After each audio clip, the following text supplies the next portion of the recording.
Hey, it's Alex Radcliffe from Board Game Co. And today we're talking about Etherfields, and that's because, well, I don't recall the last time I've gotten so many comments, questions, requests for a video on this game. I wasn't planning on doing this video, well, even yesterday I wasn't. I decided to do this video right now. This video is going live 10 a.m. tomorrow morning. I'm filming it Tuesday night, so, well, this was coming soon.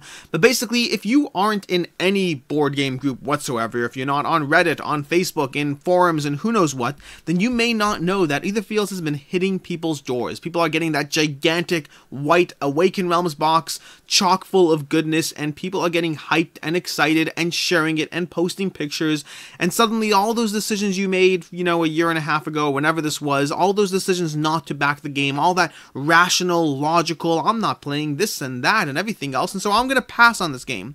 Well, good on you for making the wise, sound, sensible decision, and now you may want to click away from this video before we get too much further into this one, because you see, if nothing else happens, well, I'll give you 5 seconds to click away, and then it's on you. 2, 1, and we're back. Etherfields is a game that you should 100% back. It's a no-brainer. It doesn't even bear repeating. I mean, you can watch the rest of the video if you want context. You can watch the rest of the video if you want more reasons, more information, who knows what.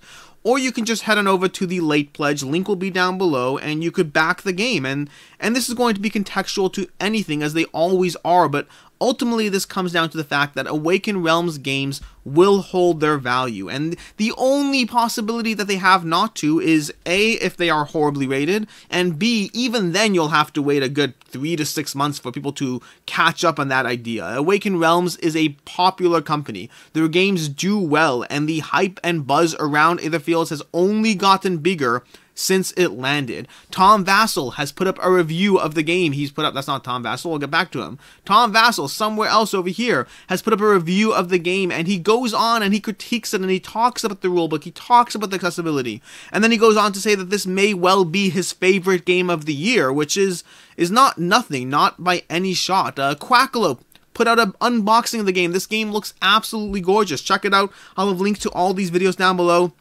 The game looks absolutely gorgeous. This video, and time for another warning, I'm gonna give you both, you know, reasonable laid back advice as well as all in advice. Do not watch these unboxing videos either from Quackalope or from On Table. Do not watch these videos if you want to remain, well, with some degree of self-control, going only for the core pledge, just so that you're not missing out on that experience, because these videos will make you want everything else. And then Beastie Geeks over here. Beastie Geeks put out a video. They're a fairly new channel. I just talked with them yesterday in a different video, but basically they put out a video on Etherfields, and he spends the first 5 minutes of the video critiquing all these small details, all the frustrations, all the aspects of the game they don't like, which are mostly components and quality and all these different things, before proceeding to say how amazing of an experience it is. And I love that kind of review, because, well, it's clear he's not just on the pure hype train. Rather, they have legitimate critiques, concerns, and feedback, and it doesn't matter, it's still an amazing experience. I have dug through every single one of the reviews that have been posted on this game on Board Game Geek, every single comment with a rating on it. I've looked through each one of them that's been posted since the game has arrived. I don't care about anything before the game arrived, because you haven't played the game. I don't care how excited you are. I don't care how many ones you want to leave, because Kickstarter incentivizes hype, and you can't possibly be on that hype train, and I'm leaving a 1 because it's the ethical thing to do. If you've seen those reviews on Board Game Geek, they're pretty annoying. But in any case, all that aside, I have looked through every single recent review of this game. There is not a single one, not like there's only one, there's not a single one that is below an 8 for anyone who has actually played the game. There are 10s, plenty of 10s. There are 9s, plenty of 9s. There are a few 8s, but every single one of these, any single review that was lower than an 8 was basically someone saying they haven't played the game. They're struggling with the rulebook, which is a legitimate complaint. Don't get me wrong, but we understand that if you persevere, you will get to a solid experience. Too Many Bones, one of my favorite games of all times, had a rulebook that made me want to cry, and I don't care because it's an awesome game. So legitimate critiques, I'm not in any way taken away from those, but they are from people who haven't gotten to play the game. There's another one over here somewhere, like they sent a huge box, no way to find out how to play the game. If you go through it, I've gone through page after page until I, well, got to the point where they were rating it back in June or wherever, but every single review that is less than an 8 is from someone who has not played the game. Basically, what I'm telling you is get hyped. Get hyped for this game. What is this game? Because by now, of course, you have no idea what this game is. You've never heard of it. This is your first week on Kickstarter. Who knows what? But if you don't know, well, either if you don't know a lot or if you don't know the high level, this, that, whatever, Etherfields is a dream crawling experience. It's a dream experience. It's an experience where the theme of the game is that you are being trapped in dreams, multiple dreams, and it's going to be a narrative unlocking adventure in which you go through different dreams. You have to figure out what's going on. So there's going to be a certain degree of a lack of replayability to this game, and of course you could replay it to an extent, but ultimately think Seventh Continent but on steroids, that you know what's going to happen, you know which way to go, you know what options to choose, and so that will be prevalent in this game. But you are unlocking these dreams. You are making decisions about the masks you wear. What does each mask represent? There is this game is selling you on the idea that there's more than just logic and decisions, but rather there's an emotional aspect to this game. This is going to test your emotional intelligence as you walk through the game and try to make different choices that reflect what you think is the right move. But it's not a you think based on the fact that, well, your level at defeating, undead is going to be a 17 and this is a sword and that's a magic spell. Rather, it's emotional intelligence. Are you able to make the correct decision based on less of an obvious degree of feedback of presentation in the game? It's going to have deck building. It's going to have not worker placement. I don't know why I said that. It's going to. I was about to say that. I caught myself before I said it.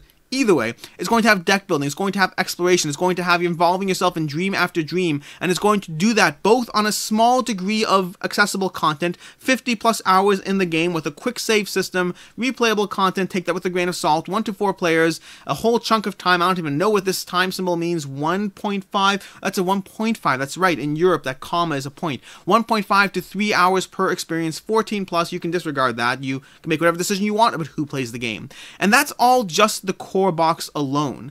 The game is going to give you tons of options over here. We're going to start, and the pricing here is going to be slightly different. I'm going to focus on the Pledge Manager pricing. I will go to that at the end of this over here, so bear with me. But the core box alone is £75 for the game, and again, pricing will be varied, but that's going to give you just the core box experience. And by just the core box experience, I don't mean anything, well, there's no just here. This is a Awaken Realms Kickstarter with all the stretch goals that come with it, all that extra stuff that makes you, well, it makes you not regret your £75 purchase plus shipping, of course.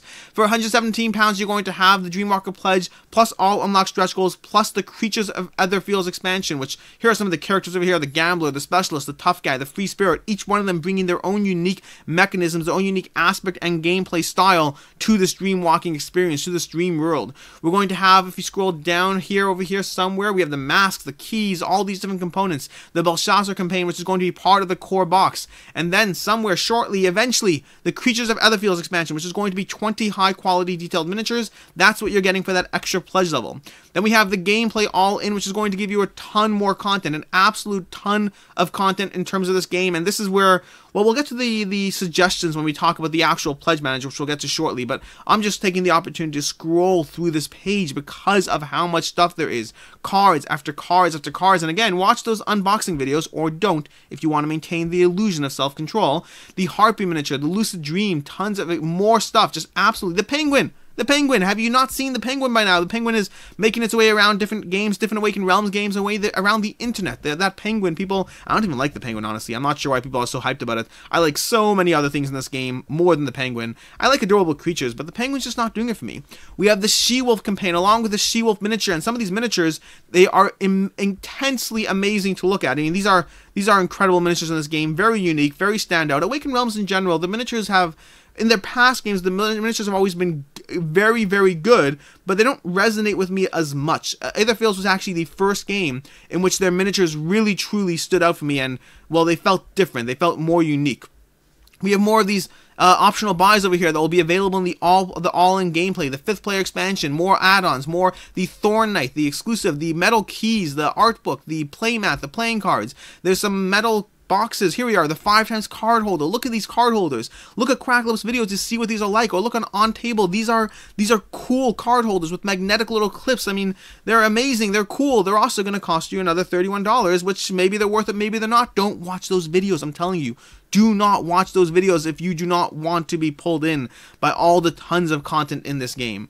And that's going to be, you know, a high level of the actual campaign itself. And so with that, let's jump over to the pledge manager itself. This is where you have an opportunity to late pledge this game, to jump in on it, buy whatever you want, get all that Wave 2 stuff, and also get the game for yourself, of course, for when that Wave 2 stuff ships. But this pledge manager does not have a firm close date as of yet. So understand that whenever you watch this video, perhaps when I find out the close date, I'll update with a pinned comment or something, so check for that. But as of now, there is no announced close date for this, so take your time, but also keep an eye on, subscribe to forums, or go to Etherfields and subscribe and figure it out. There are many ways you'll find out the close date, or you can just back now. As far as the actual pledges over here, so we have a bunch of alternative heroes, alternative creatures, both Sundrop and non-Sundrop. Those are new options over here. They are purely cosmetic, which means don't get them, or do if you want to, but don't get them, because this entire discussion at this point forward comes down to one of two categories that you find yourself in. Either you want everything Etherfields. Maybe you've watched a few of the reviews I talked about. Maybe your friend told you how incredibly amazing it is. Maybe you're just late to the Kickstarter party and you're trying to catch up and make up for lost time, in which case, good place to be. You'll be able to do that at this point. So either you want everything Etherfields. Price is no object. You just want to get this stuff, and you for some reason didn't back it all already. That's option one, in which case, well, just go ahead and just hit back, add to pledge, and all of these options. Or alternatively, maybe you're looking for something a little less. Maybe you're a little more restrained. Maybe you have an overload of campaign games and you passed on Etherfields because it was just more stuff that you didn't need, and now you kind of have that FOMO because you're seeing people excited about their game, and that means you should be excited about your game, but you don't have the game to be excited about, and all you have on your shelf is insert 15 other Kickstarters that no longer hold their luster because you want Etherfields. And so maybe you just need a little consolation prize, in which case we'll go cheap. So all these options exist. And in terms of these alternative heroes and alternative creatures, those are cosmetic only. They are just extra sculpts for heroes and creatures you already have. They have no gameplay value. This isn't even a conversation about how much time you're going to have to spend in this game before you actually need more gameplay. This is well before that. This isn't gameplay. This is nothing. You want to paint them? Go ahead and back them. You want to just get them? Go ahead and get them. But you certainly don't need to spend another $100 on alternative advanced heroes and alternative advanced creatures. Alternative, heroes and whatnot. So that's what we have over here. In terms of the pledges themselves, here are the main pledges we're going to look at. That core pledge is going to be $96. That Dreamwalker pledge is going to give you the creatures of Etherfields. Again, not actually anything you really need. $150. I'm kind of saying just stick with the core pledge, kind of. I mean, you can do what you want, again, but if you're just kind of being pulled in by the hype, stick with the core pledge. Keep it plain and simple. Maybe the Dreamwalker pledge, but stop there. You don't need anything else. You don't need to Sundrop it. You're just trying to catch up to the experience. You're not trying to really buy in here, unless you are, in which case back this stuff.